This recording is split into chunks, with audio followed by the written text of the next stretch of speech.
या विषयावर नाहीची बाजू मांडणार आहे। आचाराम विचाराऐवजी आहे विषमता, आचाराम विचाराऐवजी आहे विषमता, धर्मनिरपेक्षताऐवजी आहे जातीवाद, धर्मनिरपेक्षताऐवजी आहे जातीवाद।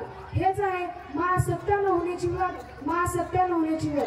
माझ्या सहकाऱ्यांनी असे सांगितले होते की भारत हा महासत्तेच्या वाटचालीवर आहे व त्यांनी हेही सांगितले होते की भारत सरकारने बेरोजगारी दूर करण्यासाठी अनेक योजना लागू केल्या आहेत, पण भारतात अनेक लोक असे आहेत की जे बेरोजगार आहेत व ते या सर्व सुखसुविधांपासून वंचित राहतात। यानंतर माझे सहकारी म्हणाले होते की भारताची जीडीपी वाढत आहे, ज्याने पैसा वाढतो, ज्या पैशाने सरकार नवनवीन योजना काढू शकते, तो पैसा गरिबांसाठी खर्च करू शकते। पण भारतात भ्रष्टाचारच इतका आहे की जो पैसा सरकार गरिबांसाठी पाठवते तो पैसा नेते स्वतःच्या खिशात घालतात, त्यामुळे गरिबी दूर होत नाही। म्हणून भारताची जीडीपी वाढून काहीच फायदा नाही। भ्रष्टाचार हे आहे देशाच्या विनाशाचे कारण, भ्रष्टाचार हे आहे देशाच्या विनाशाचे कारण।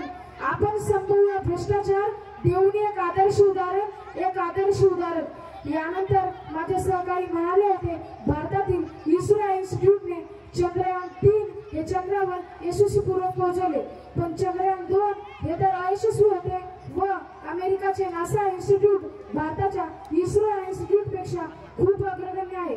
मग मला असा प्रश्न पडतो की भारतातील इस्रो इन्स्टिट्यूट अंतरिक्षाच्या क्षेत्रात प्रथम का बरं नाही? यानंतर माझे सहकारी म्हणाले होते की भारतात नवनवीन चिकित्सालय उघडत आहे जी सरकार चालवते, जिथे उपचार निशुल्क मिळतात, पण भारतात अनेक लोक असे आहेत की ज्यांना या सर्व सुखसुविधांची माहितीच नाही।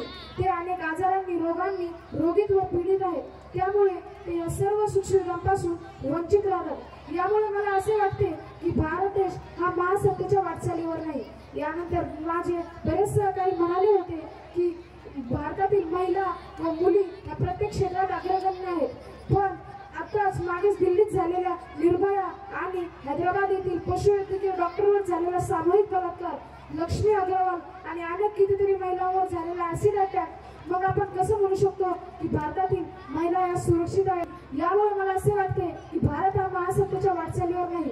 भारत सरकार करण्यासाठी